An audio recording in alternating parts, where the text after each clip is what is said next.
How many times have you wondered why you keep repeating certain patterns, why you react in a particular way, or even why you feel limited by behaviors that seem beyond your control?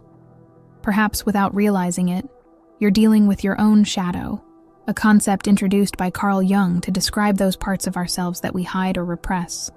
Like desires, emotions, and even potential talents, Jung, the renowned Swiss psychologist, viewed the shadow as a kind of home where we store aspects of ourselves we prefer not to see, but that, if integrated, could become a powerful source of personal growth. Working with the shadow is a deep and transformative journey. It not only allows us to overcome destructive patterns, but also reveals dormant talents and potential. It's as if, by exploring these hidden parts, we get the chance to become more whole, more authentic, and more connected to who we truly are. Science backs this up too. Studies show that integrating repressed aspects can reduce stress and anxiety, strengthen self-awareness, and even improve the quality of our relationships. Imagine what you could discover, or release, by opening this door and exploring, with courage and curiosity, what's hidden there. The promise of shadow work is transformation. It's a commitment to self-discovery that will undoubtedly bring forth a truer version of yourself. When Jung talks about the shadow, he refers to a kind of psychological storage where we keep everything we decided to hide at some point. It might seem like the shadow only holds negative aspects, but in reality, it's much more than that. It's a place that, while storing our repressed parts, also conceals vast potential, like talents and qualities we haven't dared to express. Imagine, for example, someone who avoids confrontation at all costs. To others, this may appear to be a positive trait, perhaps even admirable.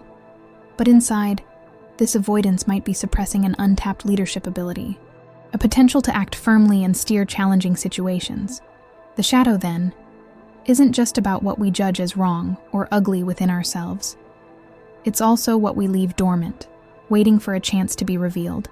But if this part is hidden, how can we access it? This is where the distinction between the conscious and unconscious mind comes in, a central concept to understanding how the shadow operates. To grasp how the shadow works, it's essential to know where it resides. In the unconscious mind, unlike the conscious mind, which we use to make everyday decisions and solve practical problems, the unconscious is like an unknown depth of an ocean, filled with memories, traumas, and emotional patterns of which we're often unaware.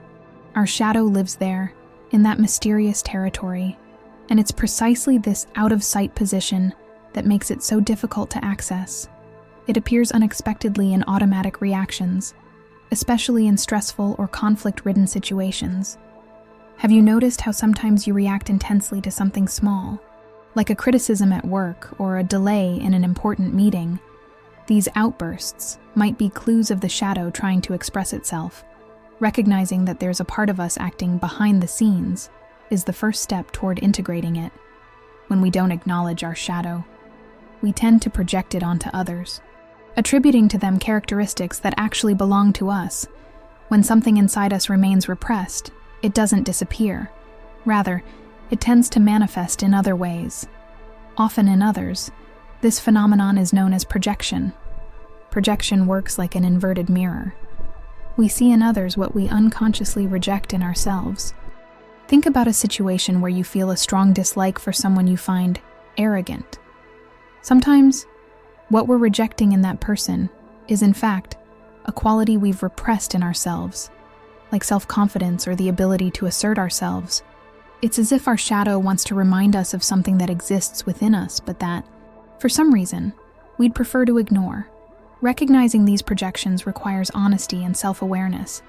Instead of automatically reacting with judgment, we start asking ourselves, is this trait that bothers me so much also present in me in some way? By looking more clearly, we might begin to notice repressed patterns and characteristics that are still there. In doing so, we can start breaking some cycles of self-sabotage and repetitive emotions that, without realizing it, end up holding us back. When we talk about karma, many people think of it as something related to destiny or cosmic consequences. But here we're talking about something more personal. Personal karma. These are the repetitive cycles of self-sabotage and emotional patterns that seem to circle back around repeatedly. It's like walking in circles, constantly falling into the same emotional traps.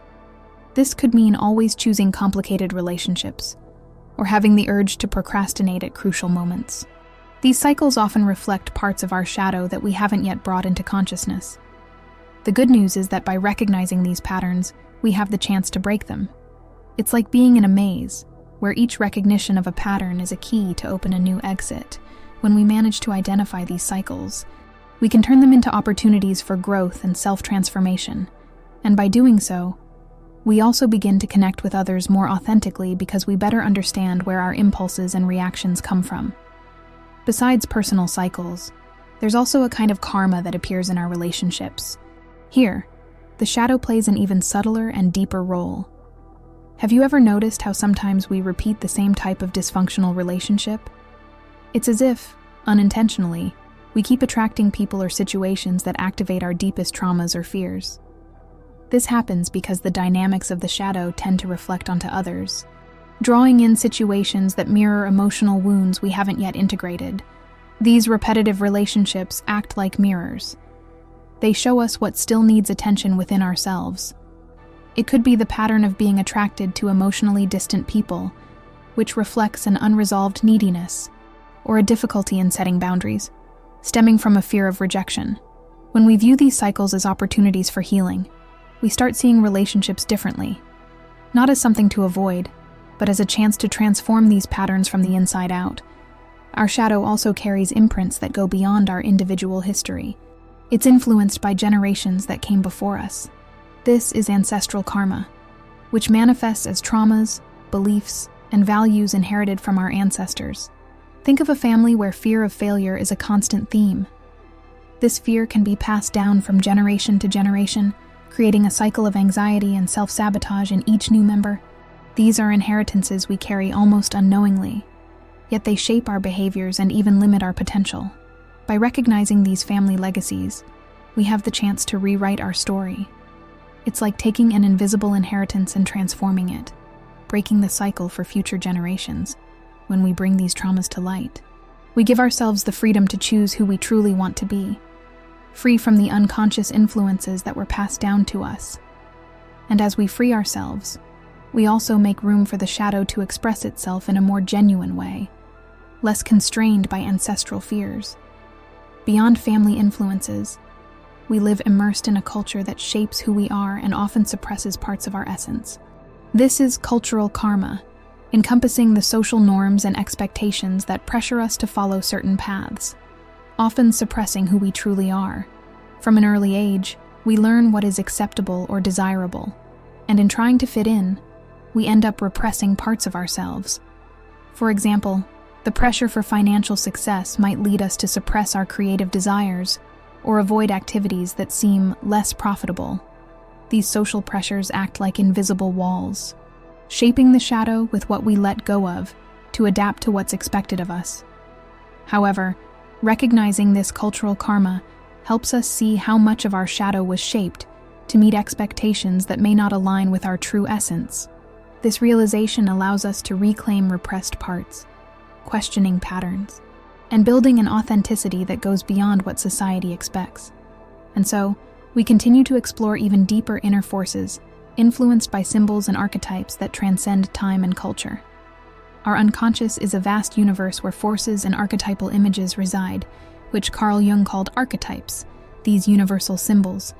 Like the sage, the hero, and the rebel, inhabit what Jung termed the collective unconscious, a space where memories and images are stored that don't belong to us individually, but to all humanity.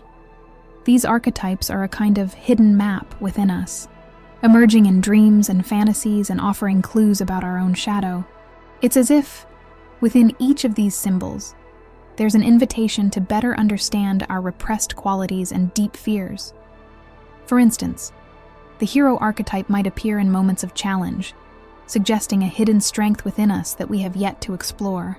Meanwhile, the rebel might symbolize a repressed part yearning for freedom and authenticity, showing that our shadow also seeks to be acknowledged.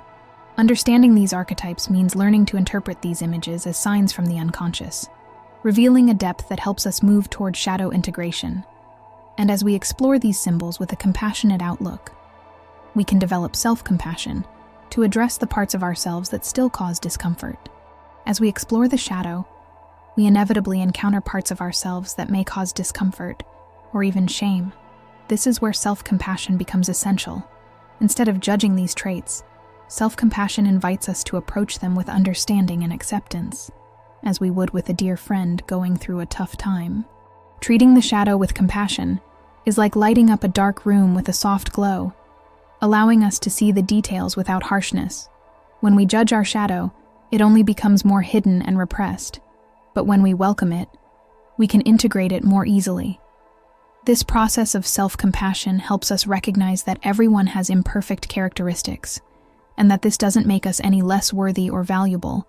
With this approach, the shadow becomes less an enemy to be defeated, and more a part of us that deserves understanding. By integrating it, we can access our potential in a fuller, more authentic way, activating qualities and skills that were previously dormant. Active imagination is one of Jung's techniques for practically and accessibly exploring the unconscious. It involves a process where, in a relaxed state, a person allows images and symbols from the unconscious to emerge freely, almost like a conversation with their own shadow. Picture yourself sitting in a quiet room, inviting these repressed parts to express themselves, as if you were speaking with aspects of yourself that rarely get a chance to be heard. During this practice, you might uncover personality traits you weren't aware of or potentialities you hadn't explored. Perhaps an image of courage appears, signaling a desire to take on new challenges, or a creative figure emerges, symbolizing a suppressed talent. Active imagination opens a door to the dormant potential of the shadow, allowing these hidden qualities to surface and be integrated into our lives. This exercise is like unearthing internal treasures, enabling a transformation that brings us closer to our true essence. The practice of the silent witness teaches us to observe our thoughts and emotions with an attitude of acceptance. Without identifying with them or reacting automatically, it's as if we become spectators of our own mind, letting feelings and thoughts pass without judgment. By cultivating this internal witness, we gain the ability to recognize our shadows, the reactions and impulses we usually try to avoid, as parts of ourselves to be understood, not fought. This practice is akin to watching clouds drift across the sky. By observing without attachment, we notice thought patterns and emotions that emerge repeatedly. Over time, this gentle observation grants us the ability to recognize when the shadow is attempting to surface, offering us the opportunity to handle these parts with wisdom and compassion. And the more we exercise the silent witness, the easier it becomes to expand our awareness and strengthen our capacity for self-knowledge. Bringing the shadow to light is an ongoing process, and one of the most effective ways to strengthen this journey is by adopting daily practices of self-awareness. Taking a few minutes at the end of each day to reflect on the emotions and reactions that came up throughout the day helps us notice patterns that might be connected to the shadow. We can ask ourselves questions like, "What bothered me today?" Or, "What intense feelings arose in seemingly simple situations?" This simple habit of reflection allows the nuances of the shadow to reveal themselves gradually, making integration easier and less painful. These daily practices are like training for the mind and heart, strengthening our self-awareness. Over time, we start recognizing the patterns that drive our actions, and we can act more consciously, creating room to respond rather than react. With each small insight, we become more aware and connected to our authenticity, bringing us closer to a fuller, truer expression of who we really are. Creativity is one of the most powerful ways to access the shadow, as it allows the shadow to express itself safely and transformatively through activities like painting, writing, music, or dance. We can bring out emotions and images we might not always be able to verbalize or fully understand. It's as if, by diving into artistic expression, our shadow gains a space to be seen and felt without judgment. Imagine, for instance, someone channeling repressed anger through art, drawing or painting intense images they might not otherwise express, or someone writing about their insecurities and fears, turning these feelings into words and stories. Creative expression acts like a portal, connecting us to our unconscious in a non-linear way, revealing parts of us that needed to be seen.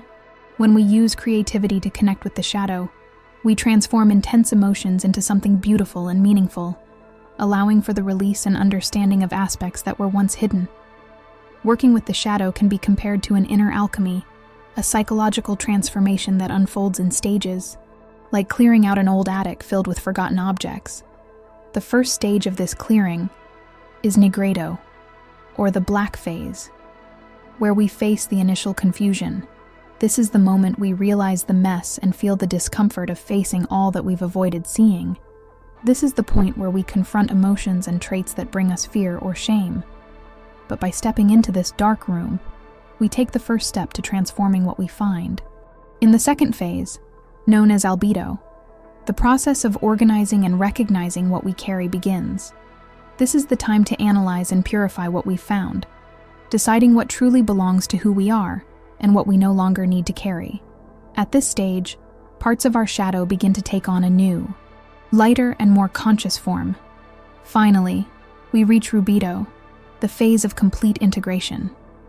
Here, all the work done in the previous stages culminates in a positive transformation, where the shadow is no longer a repressed part but an ally. It's like rediscovering that attic now cleaned and organized, where every object, or every part of ourselves, has its value and place. Integrating the shadow is a process that leads us to a sense of inner harmony and authenticity, allowing all parts of ourselves to exist in peace. Exploring the shadow is an ongoing journey, where each discovery reveals a forgotten facet of who we are. Jung showed us that embracing these hidden parts not only frees us from cycles of self-sabotage, but also brings back a vast, dormant potential. What we deny subjugates us, what we accept transforms us, he said with every practice. From silent observation to creative expression, we advance in integrating these parts. Moving closer to a fuller authenticity, this process is not something we complete in one go. On the contrary, it invites us to keep a sensitive and continuous gaze inward. At the end of each day, take a moment to reflect. Which emotions became more intense today? What automatic reactions surfaced? Almost like hidden reflexes. This simple habit can make a big difference, becoming an anchor for self-awareness.